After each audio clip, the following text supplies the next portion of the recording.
What's up, everybody? Welcome to the 4040 Vision podcast. I'm your host, Khaled Abdallah, and I got the full squad with me today, Osama and Sulman, my co-hosts.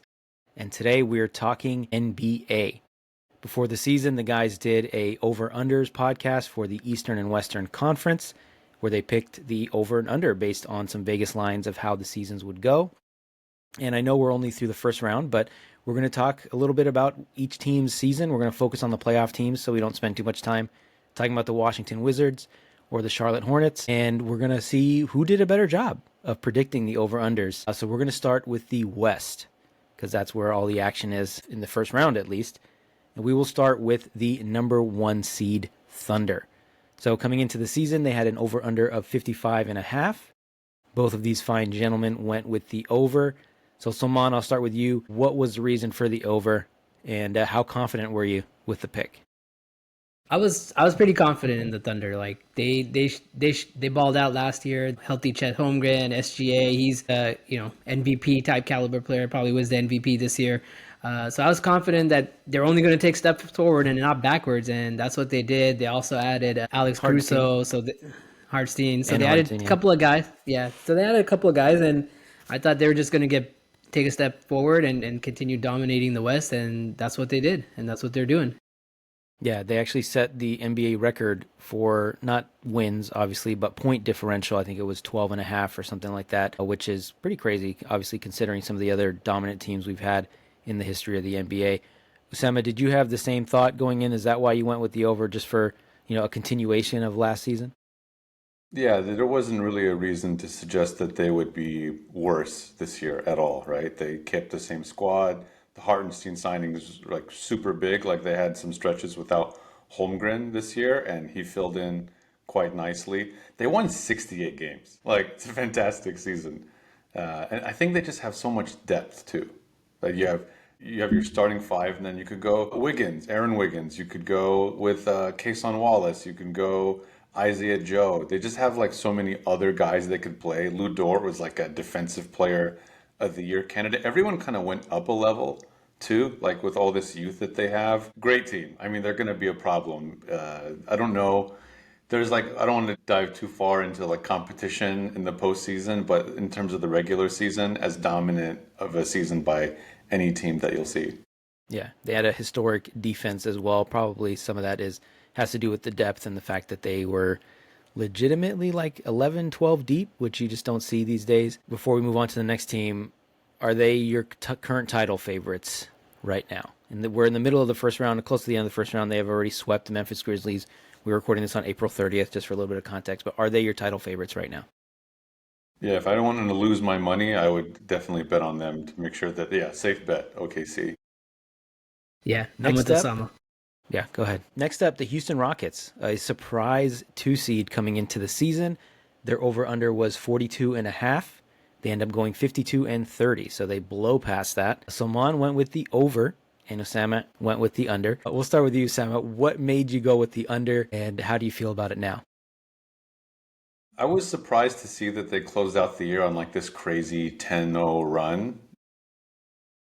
It's kind of the same reason you watch him offensively, and I just didn't see it. I don't know. It's like I know that Udoka knows how to get the most out of his guys, but I didn't see it with this roster. Like their best shooter is Fred VanVleet. What the hell? How did they win so many games as the 2 seed? I think a couple of things is everyone did get better, and they're a super athletic team, and they were defensively stingy, and they were healthy all year. They have a lot of depth. So much depth, I don't think they know what to do with it, which is quite the luxury with Tari Eason and Cam Whitmore and Amen Thompson. So they're like this incredibly athletic team offensively. I think they're a complete eyesore to watch, which will be their downfall in the postseason. But that's what I got wrong. I just didn't see them scoring and being this competitive, but clearly I was wrong. Yeah, they're a deep, young team, which I think is sort of the common denominator with a lot of the top seeds this year is the youth movement, where your biggest stars are 28 and under. And I think in the Rockets case, everyone besides Steven Adams and Van Vliet and Dylan Brooks are under 30. It's well under 30. I don't even think Jalen Green is 25 yet. And speaking of Jalen Green, so Salman, Jalen Green was their leading scorer this year. He's been up and down in the playoffs. Right now, they're down 3-1. They're going to be playing Game 5 against the Warriors a little later today. Do you think they're going to go out and try to consolidate some of this youth and get like the guy that's going to lead this team to the next level? I'm not sure. I think they might do that. Just it seems like this formula kind of worked for them. They got to the 2 seed. They maybe got to play some more shooters on the floor there. Maybe they got to give Reed Shepherd some minutes, right? That's been their downfall. I mean, they're a really good defensive team. I don't know if like adding Giannis changes anything. Like if they went and got a Giannis, right? Like is that going to change much for the Rockets? Probably not. You're still pretty bad on offense, even with Giannis. You still have no shooting. Skeptical of that statement, but go on. I mean, how much better are they going to get with Giannis? That's what I'm asking. Like, is he turning them into a title contender? I don't think so. Yeah, 60 wins, 65 wins with a healthy Giannis, I think is not out of the question. Well, it depends what you have to give up for him, right? What you got to give up for Giannis, right? So they're going to lose a lot of their depth. They're going to lose a lot of their young core. I don't think Giannis is going to improve them that drastically. They're probably still back at the 2 seed, maybe a few more wins. You got to still, eke it out against OKC, right? You got to get past OKC. So I don't think Giannis gets you past OKC. So you got to do more than that. I would just keep the core. I would keep the core and run it back. I think the most realistic trade target I've seen is Devin Booker being thrown out there, and he becomes the guy. And he'd be significantly cheaper to acquire than Giannis, who's, top 3 player, top 1 player in the league some years. Osama, I stepped on you a little bit over there. What were you going to say? Oh, you're good. Completely disagree that Giannis would not make them a title contender. I mean, you can move some guys around and add shooting. It's not like they only add Giannis and play Giannis and Dylan Brooks together. And nobody else. We're talking over each other. Sorry. I'll finish quick. Like they'll add Giannis and other shooters, right? Obviously, they don't add Giannis and then keep all of these wings that can't shoot. They definitely get other guys. But nonetheless, like you just need, if Booker is fine too, you get Booker and like another shooter, and you have an amazing defensive team already with scoring. I think they legitimately are just one extra elite all-star away from being a complete problem. Fair. I just say you're going to have to play Giannis and Dylan Brooks together. I don't know if that moves the needle. Like, you're going to have to give up Jalen Green. You're going to have to give up Jabari Smith, right? You're assuming they're going to get some shooting. We don't know. We'll see. We'll see what the Rockets do. But I think run it back, maybe try to get a Devin Booker, someone who brings you scoring. But I think you just got to get Jalen Green to take that step, right? He's got to be the guy. Yeah, this is his first real playoff action. So maybe this is his... part of the growing pains of becoming a young star. And they can just send Dylan Brooks back to Canada, and no big deal. Next up, the Los Angeles Lakers. They end up the 3 seed, a little bit of a surprising 3 seed as well. Their over-under was 45.5. They end up going 50-32.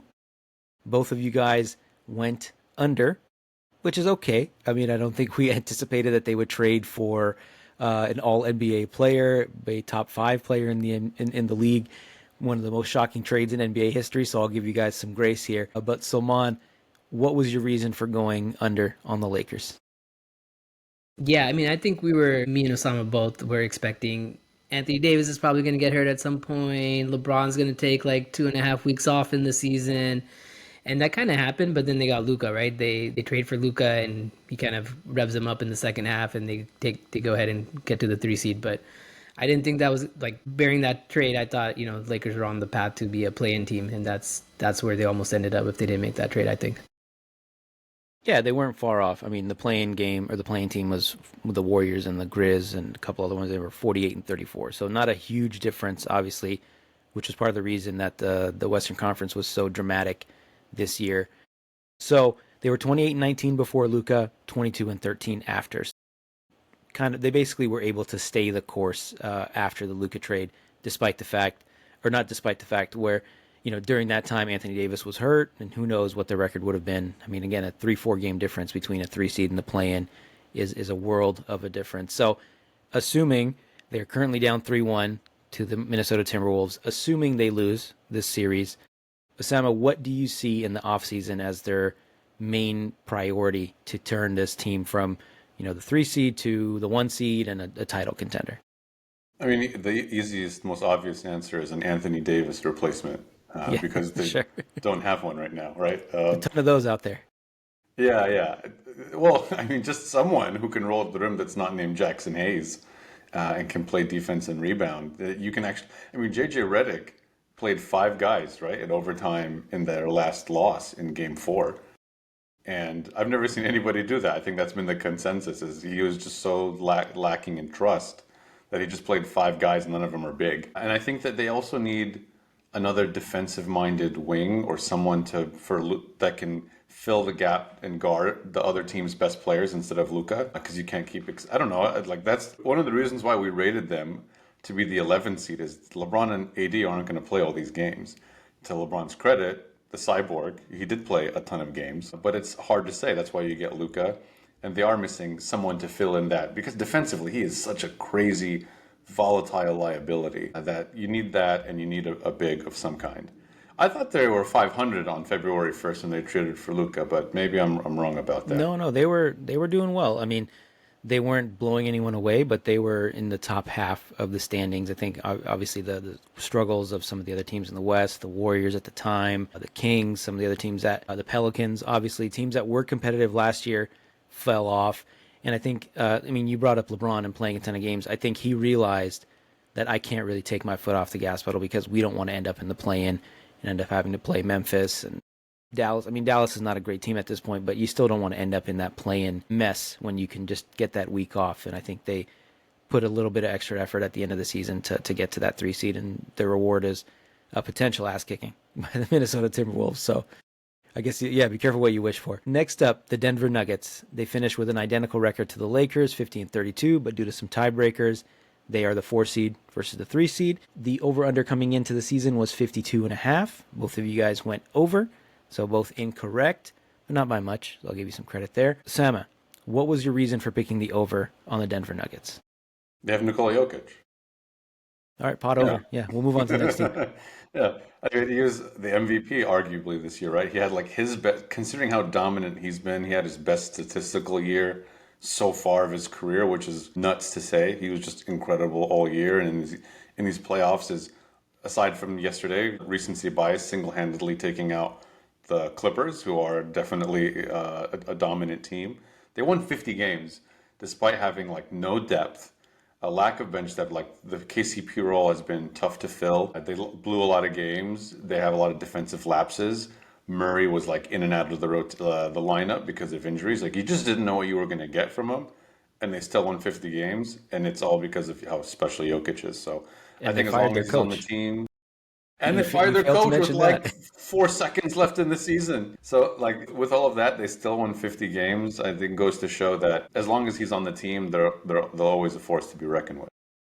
Yeah, I mean, this is a bit silly, but I mean, when it came to the most improved player, you wonder, is it Nikola Jokic? I mean, does he have a case for that every year? Shout out to my other buddy, Osama, who was making this kind of half point, half joke about Jokic and the fact that compared to expectations, this guy just keeps blowing it away. So maybe he is the most improved player, just like people would always say, no matter who wins the MVP, it's LeBron that's actually the MVP. But anyway, Sulman, they are currently up 3-2 on the Clippers. We're looking at Game 6 later this week. If they do end up winning this series, do you see them as a serious challenger to OKC in the West? I mean, I think you have to because of Nikola Jokic. I mean, anytime he's on the floor, he's a hard guy to stop. So they could, but I do think Thunder are so deep that depth is just going to make it tough for the Nuggets to beat them. I do think they could push the Thunder to 7 games. Do they win? I think it's going to be challenging for sure. Just given all the stuff that's been going on, and, you know, you can't count on anyone else outside of Jokic to show up, right? Jamal Murray sometimes shows up. Aaron Gordon sometimes shows up. Sometimes they don't, right? Michael Porter Jr. sometimes shows up. Sometimes he doesn't. And all those guys were hurt. I mean, if any of those guys played more than if all of those guys were able to play like 70 plus games, they probably win over 50 as well. So I think it just makes it tough. And, you know, Denver just has to find a way to keep Jokic next season. Like, don't give in to these trade rumors. Don't trade the guy. Just keep building around him. And I think they'll be fine. Yeah, I think you hit on the biggest point is just the volatility of the guys around him, which just makes it hard to predict. And I think that's why you guys went with the over because of him, but everyone around him just was not obviously the same level of consistency, which is what ultimately is going to hold them back. So let's see if they keep this coach, they go out and get someone else. But there's a lot to decide in the offseason whenever that comes. I know they're still alive in the playoffs, so we'll see what happens. And speaking of the Nuggets and their opponents, the Los Angeles Clippers, they are the 5 seed. They're also 50-32, but again, due to some tiebreakers, they end up being the 5th seed instead of the 3. And their over-under coming into the season was a paltry 42.5. Both of you guys went under, which I think I can understand why. But Salman, what was your primary reason for going under on the Clippers? Just their lack of like depth, like, and Kawhi not being able to ever play a full season. And I'm sure he probably played way more than what we were anticipating. I think like me and Osama were like, he's probably going to play like maybe half the season. He's going to play like 40, 50 games maximum. And I think, you tell me, Khaled, I think he played closer to 60, right? Something like that. So just having Kawhi on there and Harden still balling out at given his age, those two got that combination just really hard to stop. And then they got a lot out of Zubac. So just we didn't anticipate any of this, and their bench is actually pretty decent. They're a good defensive team for the bench guys that they have. So they exceeded our expectations. We thought, Kawhi's playing like maybe 40 games and this team has no bench and they're going to be in the lottery maybe. That's what we were thinking. Yeah, they're deeper than I think we expected. Obviously, they're very well coached. Ty Lue is among that elite class of coaches in the NBA, so you give him a lot of credit for what they're doing. If they do end up losing to the Nuggets, another first-round flame out, are they just going to run it back next season, or do you anticipate some heavy changes in LA? It's a good question. I think we severely underestimated the talent of the group cohesively. James Harden's a great regular season player. Playoffs, I mean, he's kind of showing he's a playoff choker a little bit. And he's always going to underperform in the postseason. But like him and Zubac and Norman Powell and Derek Jones Jr., like these are all super experienced guys. But I don't think Kawhi leaves. I think he's from LA. He likes being in LA. So I don't think Ballmer will let him go. I don't know what other options they have. They probably will just run it back and rotate some of these vets and bench guys and fill in some spots, but otherwise, I don't think they change it up too much. I think they run it back regardless of what happens in this playoff series and just hope every year, like we did when we underestimated them, that Kawhi Leonard's available. Yeah, they did a great job replacing Paul George. And I think in general, the one thing they've been really good at is just having a bunch of dudes you can count on in the playoffs. I mean, obviously they haven't gotten super far, but despite the injuries, despite the other stuff, they know how to build a team. And the long list of guys that you mentioned, I mean, there's other dudes on the team that have gone on to play other places and done well. They know how to pick them when it comes to the supporting cast. They're just stars, haven't been healthy, and they get a tough break and running into Jokic and this juggernaut that is the MVP level caliber player that they're running into. So yeah, I'm with you. They probably just run it back. And again, they don't have too many options. They don't have any picks for a long time, probably till like 2050. Thanks to that original Paul George trade. And what a world it would be if they still had SGA and some of the other talent and picks around them. But moving on, the Minnesota Timberwolves. They finished the season 49-33. The over-under coming into the season was 52.5. Both of you guys went over. Osama, why did you go over, and what went quote-unquote wrong for the Timberwolves? I mean, they had a great season, right? Obviously, they were a little bit better last year. Towns offensively makes them a better team scoring-wise, but defensively, even with Rudy together, it was a bit of a weird fit in terms of spacing. You have one big guy that can shoot, one big guy that can't, one big guy that's a great defensive player, one that's a terrible defensive player. So I think that this season, it took a little while to get used to Randall and finding out how to fit him in and integrate some of the newer guys with DiVincenzo and some other folks. So I think that and I think Conley missed a lot of time too. So it was a little bit of a slow start. But once Randall figured out when to be aggressive, and not the biggest Julius Randle fan, but he does. Same. But I think that when he became like a distributor, he would drive and kick. He'd rack up the assists, and they would cohesively perform very well. I mean, Anthony Edwards, I think, led the league in three-point shooting, too. He just went up a level that I don't think we anticipated. His step-back three is almost unguardable. So, quote-unquote, not a wrong season. I think it worked out for him. They're a nightmare matchup. Yeah, a couple games here and there, and we're talking about having a different conversation. What I think has been the most impressive to me this postseason has been their late-game execution. I think for the last few years, that has been their biggest issue. It could be a close game, but they talk about the clutch situations, games within under 5 minutes. And in the Memphis series a couple years ago, they completely blew it. Last year against Dallas, they let Luka go crazy and steal a couple games from them. So the late game execution was not there for them. This year, obviously it has. They've stolen some games from the Lakers. In this series now, they're up 3-1, going into, again, Game 5 later this evening. Sulman, what has changed? What has allowed them to go from being, this kind of a clown show in the last 5 minutes to one of the best teams in the NBA?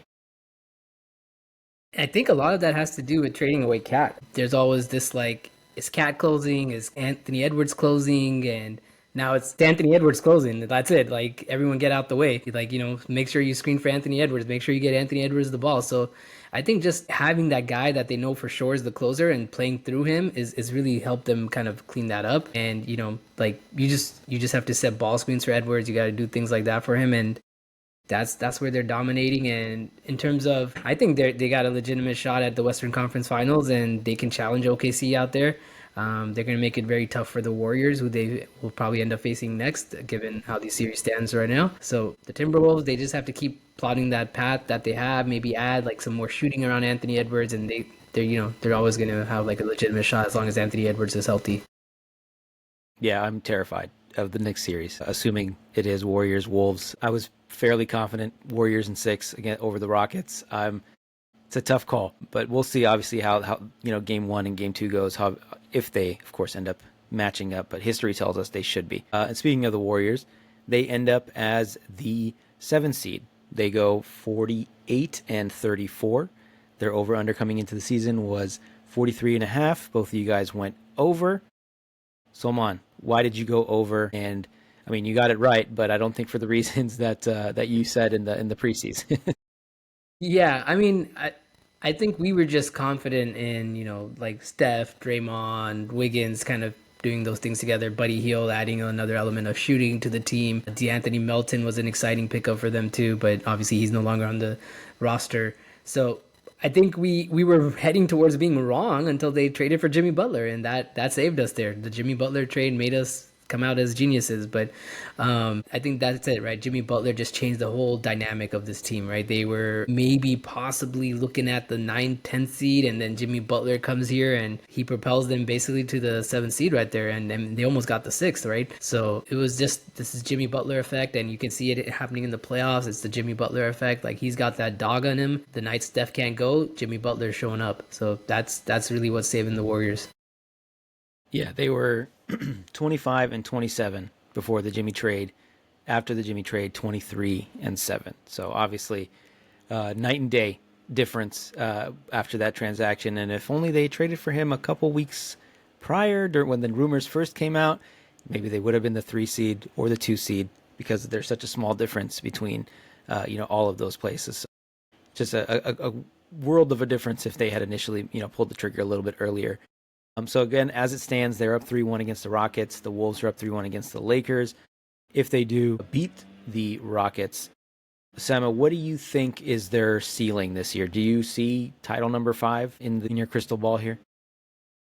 That's hard to say with this team. It's still a relatively new group, and it's not a finished roster. I think now you can see with 2 All-Stars that can score on the team what the flaws are, and it's clearly guys who can dribble and make their own shot and are a little more athletic than Kevon Looney and some of the other guys on the roster. You obviously need to clear out Jonathan Kuminga. He's completely done. He's gone this season. Minnesota will be a tough matchup, but I think when you have 2 guys like Curry and Butler who are winners that can take you as far as you can possibly go in the postseason, the sky's the limit. I just don't know if it's with this specific roster. If I had to bet money, we talked about OKC and Minnesota. This would be a bit of a surprise with this roster to get all the way to the finals. Yeah, I think starting 5, they can match up with anybody in the NBA, but once you're talking about OKC and you're talking about guys, 6 through 12 for them versus the Warriors 6 through 12, there's maybe 3 bench guys that you can actually trust, in Golden State. So that just makes things a little bit harder. But again, 1 through 5, I'll take them against anybody in the NBA. And who knows? I mean, in a playoff series, things get tight. OKC has been there, kind of. Some of their guys have some playoff experience, SGA, Lou Dort, those guys. but the rest of the team is a little green. So we'll see how that goes.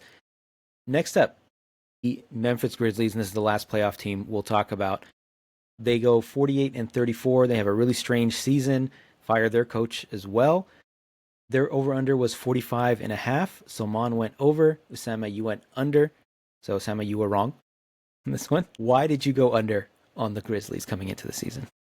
I just didn't trust them health-wise and from an immaturity standpoint too. Like you just don't know what you're going to get from them night in, night out. And they were moderately healthy most of the year and did play to their potential for a majority of the season. But then you see that the coach couldn't handle the locker room. Jaws still doing Call of Duty moves on the court. Jaren Jackson's missing a bunch of time. It just seems like this core group of players has run its course a little bit. Like they had Dylan Brooks and they were a really menacing defense, but now they can't stop anybody. Jaren Jackson is like this really volatile player. It's just, I think that there's some shakeup needed. And I thought that, look, they are bad. You look down the stretch, I was wrong about the regular season, but near like March, April, exactly what I imagined how the season would go. Maybe I lost the battle, but I won the war. Yeah, and the reason they fired Taylor Jenkins was, I think at some point it was in March on or February on, they hadn't beaten a single team over 500 for like a 2-month stretch, and you could see the cracks in the chemistry of the team, and they were just not playing up to their potential. And I think you're right about the shakeup. Sulman, do you see Ja Morant having a future in Memphis, or is this a potential, Anthony Davis type blow it up trade where you try to get as many assets as you can for a guy that is still a great player, but maybe, on the downside of his career? I mean, there is a future for sure, but I don't think the Grizzlies want Ja Morant as part of that future. I think they want to trade him. And I think it makes sense, right? Like, you had maybe one good year with Ja Morant where you were like the 2 or 3 seed in the West, and that was like 3 years ago. I think just trade him, build your assets, trade Jaren Jackson, like trade the two biggest names on your team and rebuild, right? Because you've seen that model work. You see what OKC did, right? You can kind of go that OKC route, get a more assets, trade guys. You can probably get like a young player who can be the future building block instead of Ja Morant, who's kind of a nutcase. I don't know what his value is around the league, but I'm sure some team will buy it, right? I mean, there's always the Washington Wizards. They'll probably give you like 5 first-round picks for Ja Morant, right? So there's going to be a team out there that's going to give up assets for Ja Morant, and I think the Grizzlies definitely need to explore that and then trade Jaren Jackson as well and rebuild. Yeah, hit that big reset button. So that's it for the playoff teams. Of the teams that did not make the playoffs, so we have the Kings, Mavericks, Blazers, Suns, Spurs, Pelicans, and Jazz. You guys got a lot of these right, so credit to you there. The one team I did want to spend some time on is the Phoenix Suns, because the rest of them are just really not that interesting to me. But the Suns, their over-under was 46.5. They go 36-46. Sulman, you actually went under on the Suns. Can you tell me why? And, how good do you feel about getting that pick right? I mean, I thought they'd just be a little bit under. I didn't think they were going to be all that far under. The only reason I went under was because Bradley Beal is just not like Bradley Beal we know from 3-4 years ago. He's like, I don't know what he is now. He's basically, he's a D- player and a starter in the NBA now. He's like, you can't count on him. He's not even an all-star type of player. So that was the only reason I went under, but I still thought they'd between KD and Devin Booker, they'd make it in, but they have no depth. Bradley Beal's terrible. They can't move off that contract. So it sounds like they're going to start blowing it up with KD and start trading KD in the offseason and maybe Devin Booker. Who knows? So I don't know. The Suns were just everything that could go wrong went wrong, and they're going to blow it up for sure. Yeah. Osama, do you foresee Kevin Durant or Devin Booker playing another game for the Phoenix Suns as we stand today? We know KD is going to be traded for sure. We just don't know where. And their owner is like a complete nutcase in terms of like going for broke. And they don't really have a choice. They will try and get some assets back for Kevin Durant. I'm sure they'll get a little bit. I just don't know who that team is that's going to take. Someone will. I just don't know who that team is. But yeah, they're done. Like they had no on-court chemistry. They were really bad without Durant. So I think that they'll have to bite the bullet and live with the fact that we're stuck with Beal probably too, and Kevin Durant, and Devin Booker. I don't know. It's like it's a worst case scenario given that this guy like went all in on Durant and Beal and it didn't work out, and they fired Frank Vogel mid-season. Like there was just nothing working for these guys. So They're Yeah, done. and they also fired Coach Bud after Or one Bud, season. excuse me. That was Yeah, Coach Bud, not Vogel. it wasn't midseason; it was after the season, I believe. But well, Did same they? difference. Okay. So Salman got 9 right on the Western Conference. Sema, you got 5 right. So tough one for Perfect. you. You got some ground to make up on the East. So we'll jump over to the Eastern Conference. The Cleveland Cavaliers, they go 64-18. So another historic type season on the Eastern Conference. Their over under was only 47. You guys both went over. Emma, why did you go over on the Cleveland Cavaliers? They just had so many injuries last year, and they still had a pretty good season. Now they had everybody healthy this year, so under that assumption, they would improve. They won 64 games. They had a great defense. Evan Mobley won Defensive Player of the Year. They had a new coach. Kenny Atkinson, coming from Golden State, just kind of reinvigorated the team. The offense looks really good. They blew everyone out of the water, and even exceeded expectations. Like, we picked the Celtics to win the East, and they went on this crazy 15-0 start to the season. They just, out of the gate, were hot. So they met every expectation we had about them. I think we're like, this team could be the 3 seed, they could be the 7 seed, but I think we were confident that they would be a dark horse. And yeah, amazing. Yeah, nothing dark horse about this team anymore. I mean, a few years ago, they were that dark horse trendy pick of like, hey, of the bottom 4 seeds in the East, who has the best chance to make it to the finals? And I think people picked them. And I think what has really made them special this year is that leap that we've seen from Evan Mobley, among other things, of course, that you mentioned, Osama. But Salman, what has Evan Mobley done to really take that step forward? And I think this is year 3 for him. Yeah, I mean he won Defensive Player of the Year, right? So he's really just anchoring that defense. He's kind of their Draymond Green, but he can actually also score, right? He can also give them offense on the other side. So I think Evan Mobley just kind of put it all together. He looked like he had the potential on defense. He's really stepped it up. He's an elite defender, and he's a scoring threat behind Darius Garland and Donovan Mitchell. So he's kind of really put it all together, and he's really taken that leap. And man, that Cavs roster, like, they don't need to do anything. They exceeded my expectations. I thought they were going to be like, just a couple of games over. They went well above and beyond, and this roster might be hard to beat. I would say Holiday might be my contender to win it all, actually, even over OKC. Yeah, I mean, they have the depth. They have the best X factor in the NBA, Mr. Ty Jerome. So I'm really happy for them. I'm happy for him. I don't love the city of Cleveland and the state of Ohio, but this is a nice story. So credit to them for building this team, semi-organically, drafting all these guys, going out and getting Donovan Mitchell.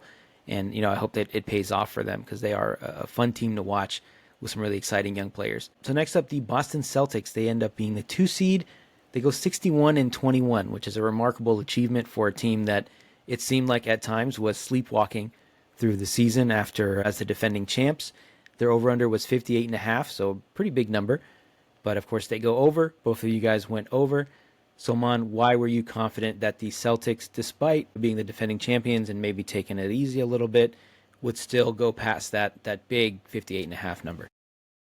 I mean, they basically just ran it back, right? So they had the same roster. They had everyone kind of just coming back to it. And, I thought it was like, they're just going to do it again. They're just, they always figure out the regular season. They put up like 60 wins. That's where I thought they were going to be. And that's kind of where they ended up. But nothing really changed for them, right? And they ran it back. So I didn't think there was going to be some major regression for them. Yeah, they did actually look like they were kind of, at some points in the season, they were just like, we're the defending champs. We can just cruise by. And they still cruise by to 60 wins somehow. So 61 wins, right? So they can do it, man. Between Tatum and Brown, they can cruise. The other guys can cruise, and that's what happened. And they were still a good team. Yeah, they probably have the best starting 5 in the NBA. I don't think that's an exaggeration at all. And of course, they have a ton of depth. They have the 6th man of the year. Peyton Pritchard takes that leap. So yeah, just talent everywhere. Huge, deep roster, which I think again is the common theme with these top seeds is the depth and the youth, and they have a good combination of both. So between Cleveland and Boston, who are you leaning towards? I think you still have to pick Boston as long as they have Kristaps Porzingis. He's just the X factor. There were some games in the finals last year where if it was the first time you were showing me a basketball game, I'd be like, oh, that must be the best player ever because of how he was dominating in the finals. So I think as long as they have him and Drew Holiday, it's enough. I know that Cleveland beat them at Boston, and they had some really good games against each other. I do think just with the Tatum and Brown have just seen it all. At this point, they've been to the conference finals multiple times. They've been to the finals multiple times. And Tatum just had a great season, like a really underrated season. I know they had some late game collapses and stuff like that, but when it comes down to it, they just have so much talent. It's almost a no-brainer to see Boston OKC in the finals. Yeah, be a dynamite series. I mean, even the conference finals, if it's Boston Cleveland, that should be a dynamite series. Hopefully, we get 7 games of that because all their games this year were very competitive. So that should be a lot of fun. The 3 seed, New York Knicks, they end up going 51-31. Their over was 54.5. Both of you guys went over. Emma, why did you go over on the Knicks? And again, what quote unquote went wrong? Because they weren't too far off from there. But what do you think? It's one of the best starting fives in the league on paper. Like they have the wing depth with Bridges and Anunoby, Towns, an amazing offensive scorer, Brunson's a star. So it made sense on paper. I think that there were some struggles offensively, though, in terms of like execution, how to get these guys to fit in. And I think that was a concern before the season started. Like they kind of just put this team together right before the season started. So what was that going to look like? I think that that's still a bit of an issue. Tom Thibodeau's their coach. And I think that like my criticism of Tom Thibodeau is the offensive scheme is very limited. They go very ISO heavy a lot. And you see a guy like Bridges who, when he was the star in Brooklyn, like, wow, this guy could do it all. And they don't really use him like that. He's standing in the corner a lot. It's not really gelling. I think it needs a refresh in terms of offensive scheme. And Towns has his flaws where he's not being aggressive enough. So I think that they just need like a bit of a rejuvenation offensively, and they need some depth because Tom Thibodeau is playing them all 700 minutes a game. Yeah, I was gonna say I don't know if depth matters because he's not gonna play anybody else. He's gonna go 6-7 deep, and that's about it. He'd probably just go 5 straight up for all 48 minutes if he had that choice. Sulman, are they too dependent on Jalen Brunson? Is that what is kind of capping their ceiling at this time? I think so. I think they're just kind of looking for Brunson to make magic happen, and you see regression from like Josh Hart in the postseason, and you see regression from Mikal Bridges in the postseason. 2 guys that they thought would maybe step it up offensively, and Mikal Bridges for whatever reason looks lost out there on offense. Like he looks like Tony Allen out there, honestly. Like teams are starting to give him the Tony Allen treatment. So I think it's going to be hard for the Knicks to even, they're kind of struggling here against the Pistons. Like every game's been kind of close, and the Pistons like length and is giving them some trouble. So I think they're too dependent on Jalen Brunson, and to Osama's point, they probably should have added more depth, but does it matter if Tom Thibodeau's only going 6-7? But I mean, if your 6th or 7th man is like Cameron Payne, I don't know if that's good, right? Like maybe you got to get the 6-7 guys a little bit better, right? Mitch Robinson, fine, but Cameron Payne as your 7th man off the bench, I don't know. Like, what's his name? Deuce Bridge, like what's that guy? Deuce McBride. Miles McBride. Deuce McBride, yeah. Deuce McBride. There you go.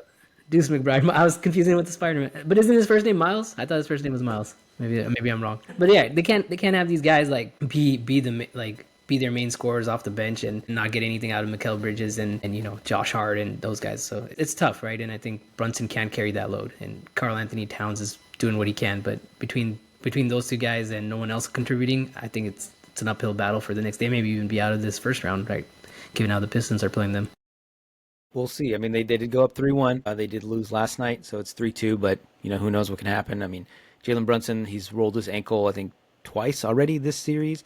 So who knows? If he goes down with another ankle roll, we could have another 3-1 comeback. But we'll see how that plays out. But I don't think they make any noise in the second round. I mean, I think they'd be lucky to win 2 games against either of these top seeds. So not seeing much. But I think it's just not a finished product, which I think is okay. I think they have that core that they wanted, and now next season they can build up. I know we joke about the depth, but throughout the regular season, you do need that depth to have a better record, even if Thibodeau's going to be playing guys 40, 45 minutes a game. Next, the Indiana Pacers. They also went 50-32. Their over-under was 46.5. Both of you guys went over. So, Sulman, why did you pick over on the Pacers? Yeah, I mean, I think they're pretty talented roster, right? Between Siakam and Turner and Halliburton, like those guys were enough for them for me to take the over. And their bench decent. They're getting minutes from like Nimbarhart, right? He's tearing it up, right? So they got some bench guys that are doing well, and I thought they're gonna just kind of continue what they picked up on last offseason. They made the Eastern Conference Finals last year, so I thought definitely in line for more wins for the Pacers, and they did it, and they look like they're pushing the Bucks here out of the playoffs. And so they'll another dangerous team to keep an eye on. Yeah, I think last season was a bit fluky. It reminds me of that Atlanta Hawks run a couple years before, or a few years before.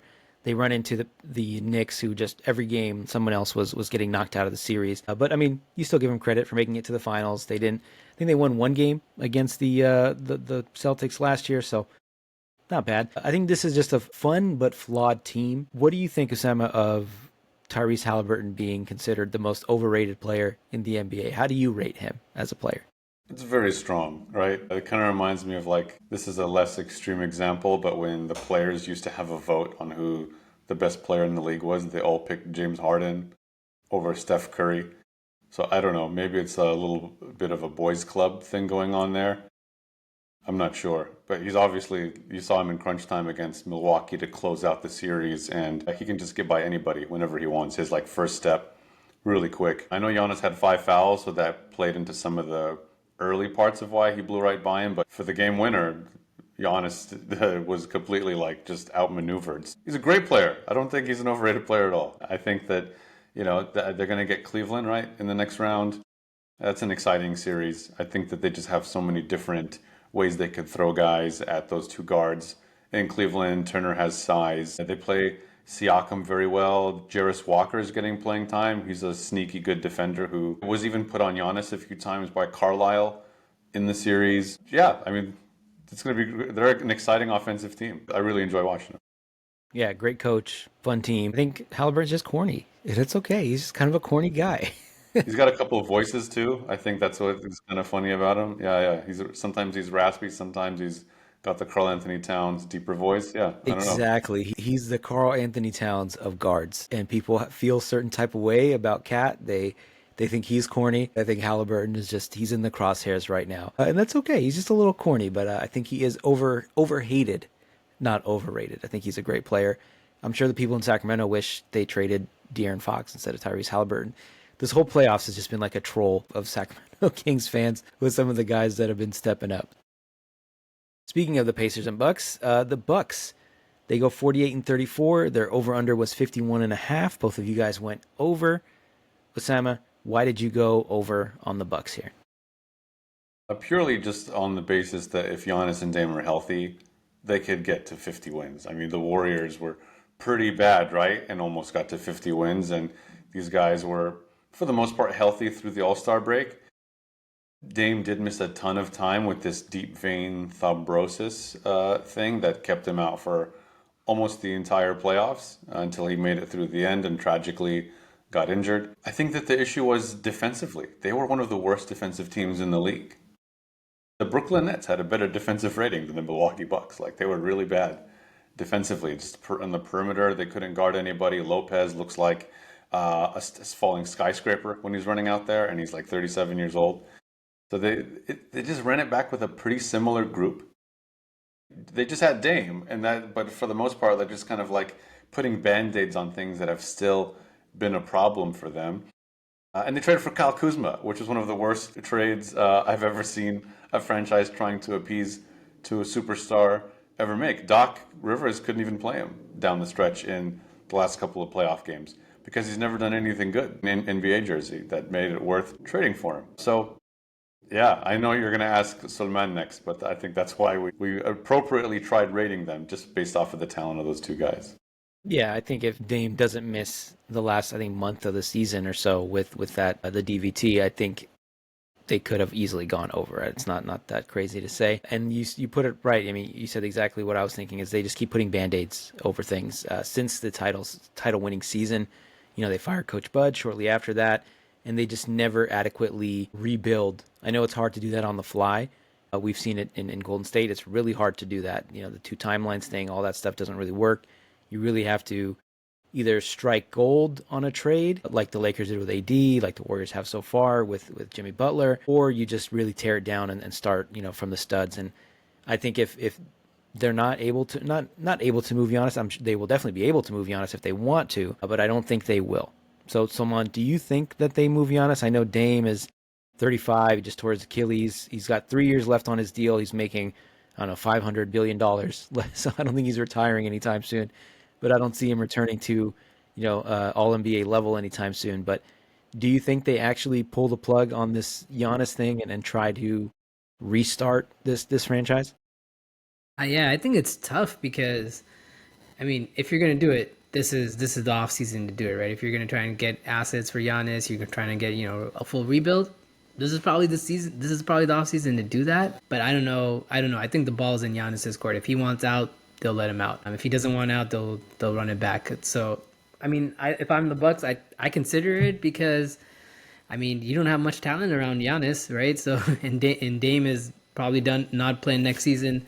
He's probably going to come back very late in that season or miss it completely. So I don't know, like what's your talent around Giannis? Like Kyle Kuzma? That yikes! Like I mean, maybe you found someone in AJ Green, but like you have nothing around Giannis, and you're I think they're up against the cap, so like they don't have enough cap space to sign guys or make trades like that. So I don't know what's the plan for the Bucks, right? Unless they start shedding some of the fat that they already have on the roster, and they've given up picks. They don't have picks, so the most logical path forward to me is go get your bag for Giannis. Go get your 5 first-round picks. Get some young players, right? Some team's gonna give it to you. Go get that, rebuild, and I mean, I think the Giannis timeline has kind of run its course here in Milwaukee.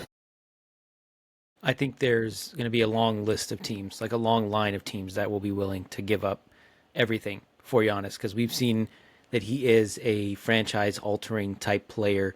That if he's still relatively young, so if they do make that move, I think there will be, again, a long list of suitors, and they'll be able to shop him. It won't be like a backdoor deal like the Luka Doncic trade. So there will be a long list of suitors. I want to say for me, it's like 70-30, he stays, he goes. I think Giannis is he's a different type of dude. He's not working out with other guys in the offseason. I don't think he really has any friends across the league. Like some of the other deals we've seen, they're predictable, right? Anthony Davis wanted out of New Orleans. Kyrie, James Harden, these guys all wanted out of where they were at. Luka Doncic being the outlier where he didn't want to go anywhere, and they traded him anyway. So I think Giannis is just the type of dude where he's like, this is where I'm going to be at. If I have to suffer through a couple years of 30, 40 wins, because I think him alone, a healthy Giannis is good enough for 40 wins, especially in the East. But I think he is the type of dude where he's like, I want to be a one-team kind of guy. But again, I know he does also care about his legacy. And I don't think anybody would be mad at him at this point. There would be no one that throws, tomatoes at him from the crowd like Kevin Durant or some of these other guys. But yeah, 70-30 for me. I think he already won a title, so I think that's enough, right? He's already won a title. He doesn't owe them anything. Exactly. He has, he eats free forever in Milwaukee. He brought us, a ring to a team that hadn't won one, I think, since the 60s or 70s. And he's going to be a legend there no matter what happens. But, yeah, 70-30 for me. Next, probably the most surprising team in the NBA this season, the Detroit Pistons. They're currently locked in one of the best series in the first round with the New York Knicks, currently down 3-2. They were 44-38. So a 30-win increase, which I want to say is the most ever in NBA history. They went 14-68 here before. They had a 22.5 was their over. Both of you guys went over, and they, of course, doubled that, which, again, I don't know how many times in NBA history we've seen that. Osama, why did you go over on the Detroit Pistons? I mean, it couldn't be any worse than it was last year. I think that was the easy one. I think you and I did predictions the season before and picked them to be better than last season. I think it was just really surprising to see how bad they were, given that Cade is clearly, now everyone can see it, a superstar. Maybe it was coaching, like Monty Williams just didn't know what he was doing with Jaden Ivey. Monty Williams seemed to be at the core of the problem for the most part. But yeah, congrats to him on $70 million for blowing up a good franchise, for nuking it. But I mean, yeah, Cade Cunningham, really just an incredible player. You could just see it, the grit, the competitiveness, the leadership, all of that on full display. Just a relentless team. Biggerstaff really getting the most out of this roster.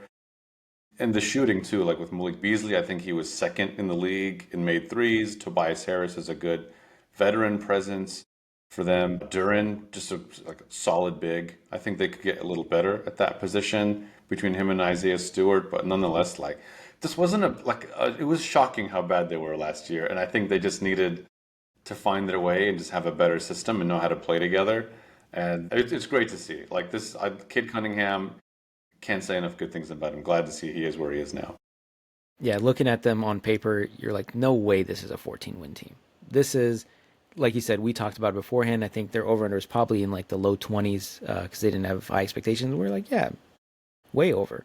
Or not way over, but, comfortably over. They had, we thought Monty Williams was still a good coach. Cade Cunningham he wasn't, I don't want to say he was on like the bust track, but there were some concerns, I think, early on, but you're like, okay, let's give him some time to grow. This is, year 4, year 5 for him. So let's see how this goes. And obviously they blow past all these expectations. And to me, they're like the island of misfit toys. They have everyone's cast-offs. They have Hardaway Jr., Malik Beasley, who nobody wanted. Hardaway, nobody wanted. Dennis Schroeder is playing huge minutes for them. He's been on 100 teams the last 5 years. So they're a really fun story. It'd be awesome if they win this first round. Even if they don't, it's still one of the best stories in the NBA. Come on, with this core that they have, or with this, potential All-NBA guy in Cade Cunningham, what's next for this team? What do they have to do to take that leap from, a nice story to, hey, maybe we can challenge Boston and Cleveland at the top of the East? Yeah, I think they just need to add another star next to Cade, whether that's through the draft or whether that's someone developing like Ron Holland, or they just need another star next to Cade that can kind of be that the Robin to his Batman, right? I think that's really what they're missing. And maybe it is Jaden Ivey. He was hurt for most of the season. Maybe he comes back and that's the 1-2 punch. But I do think maybe this might be a team where Kevin Durant kind of makes sense, right? They need that veteran superstar. Okay. They need this guy, and Durant's not going to be expensive this time around. He's going to be slightly cheaper, so you're not going to have to give up a ton of picks or a ton of guys. And maybe Kevin Durant is what propels you to championship level. Like I could see, I don't think Kevin Durant wants to be in Detroit, but I could see it if they make a strong pitch for him. Yeah, it's a prestigious franchise, one of the legendary franchises in the NBA. KD obviously cares about his legacy, so that would be fun. I hadn't thought of them as a KD team, but again, great story, and we'll see how the series plays out. Next, the Orlando Magic. They went 41-41. Their over/under was 47.5. Both of you guys went over. I probably would have gone over too, considering what we saw from them the year before. But Sulman, why did you go over on the Magic, and what again went wrong for them? Yeah, I think their core of Banchero and Franz Wagner, like that was just a really good core, and we thought they're going to take that leap forward, and they did. But those guys both missed time. They had injury concerns. I think Banchero missed like 2 months, give or take, in the early part of the season. Yeah, so just those injuries, they couldn't do anything about it. But the Magic have a strong core, but unfortunately, not enough to beat a team like the Celtics, right? That's who they get matched up in the first round. I think they just need to keep adding, and they got to figure out who's going to be kind of next to Franz Wagner and Banchero, and what's that going to look like? Because I do think they need maybe a veteran player that's going to elevate them a bit, and it doesn't necessarily have to be like a superstar level player. Just a veteran guy that can kind of come in and help them right the ship. I think that's it, and they'll be fine next season. Yeah, they gave Jalen Suggs a ton of money. He was on the right track. He was improving. He missed a ton of time as well. He had a season-ending injury sometime in the winter, so he would have been a big part of that team. And I think they tried to get that veteran piece. He's not a superstar, but a KCP, kind of that veteran leader, and he's been terrible for them. I'm not sure what happened. They don't have any shooting. So maybe this is a Devin Booker team. Perhaps we could see that happening. I mean, do you think that's enough to challenge the top teams in the East if they go out and get Devin Booker?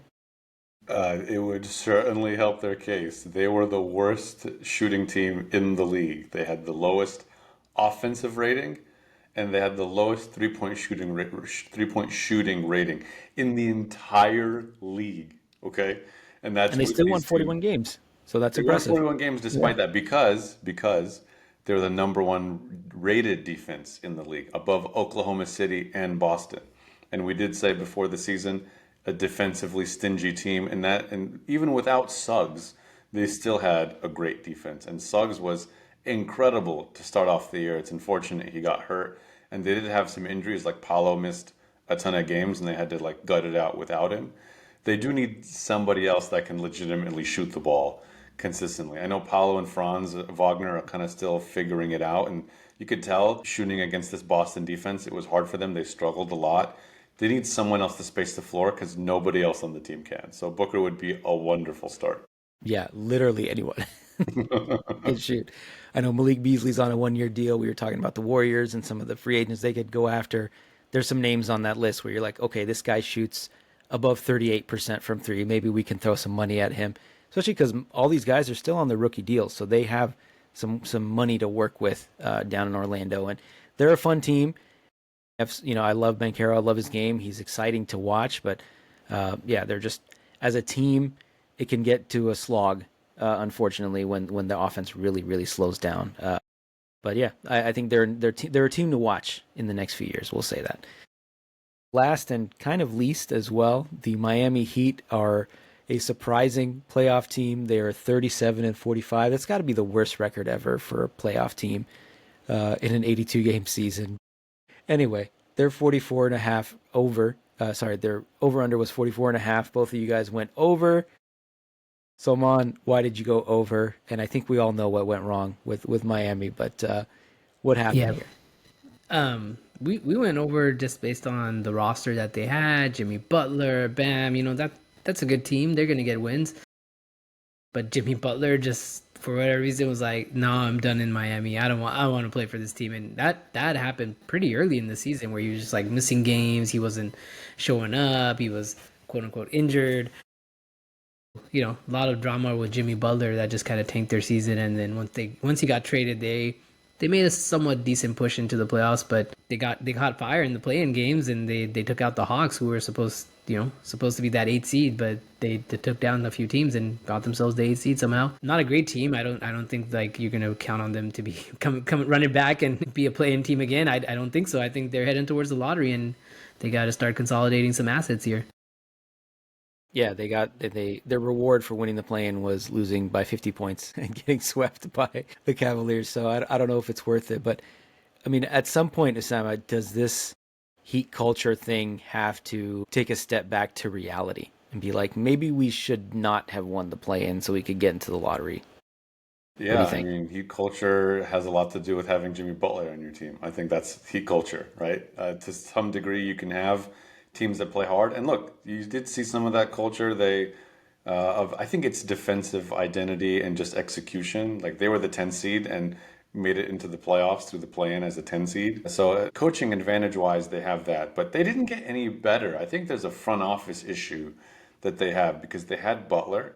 And this is like the third season in a row where they just kind of ran it back and added small pieces here and there. You have like a PJ Tucker on and off, Kyle Lowry, but nothing like that says, oh, the Heat are going for it. You know what I mean? And Jimmy Butler saw it and was like, no thanks. This is not going to happen. And you can tell him and Pat Riley had a huge falling out, which definitely motivated them to get him out of Miami as quickly as possible. So I think that they're in a tough spot. Like Miami as a destination isn't cutting it anymore.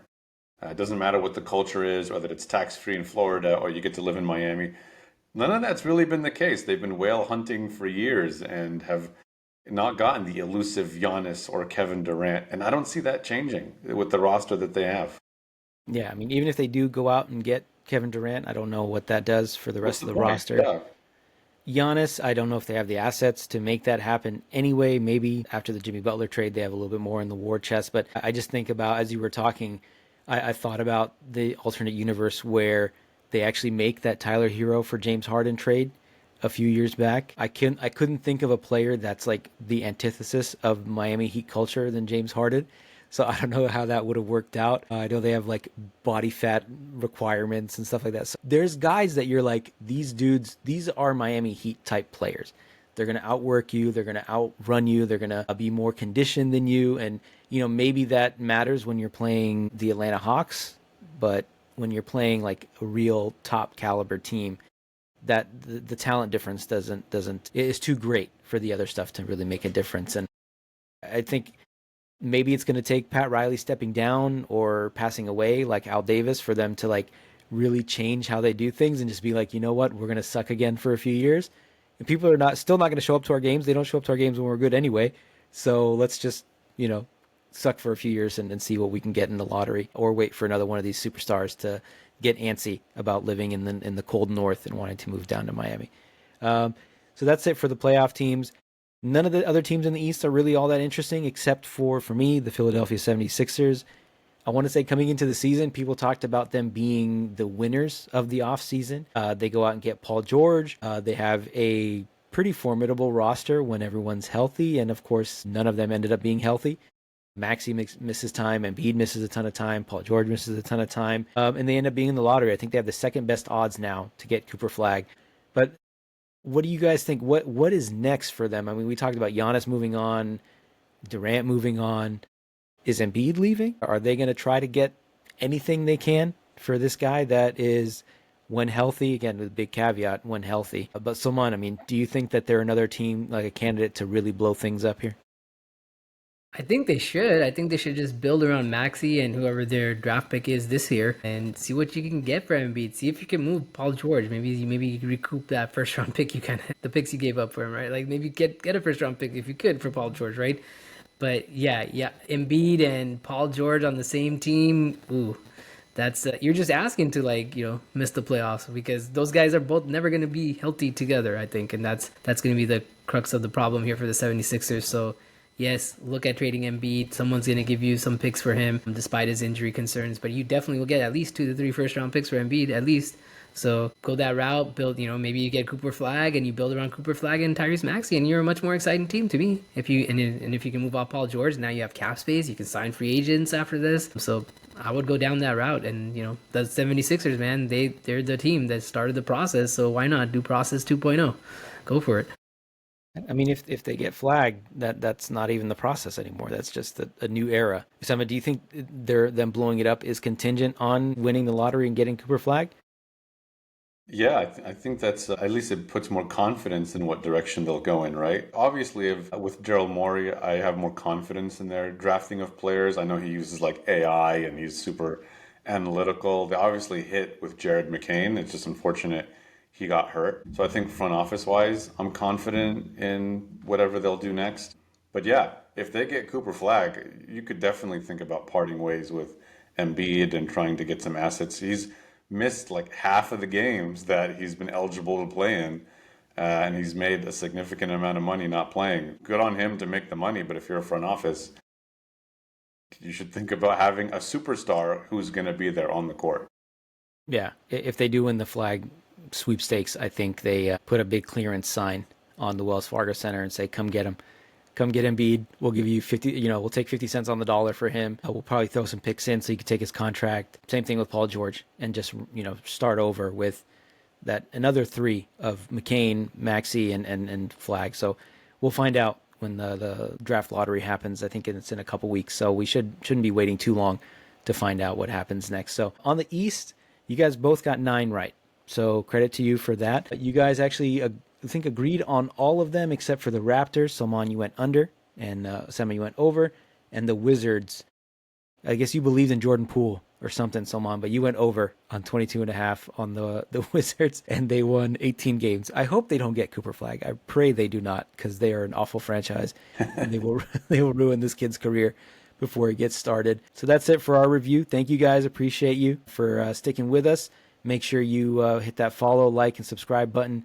We got plenty of great content coming out this NBA postseason, NBA offseason, and the NFL offseason, and all this other stuff. So make sure to follow us along on this journey. Thanks, y'all. Thanks all.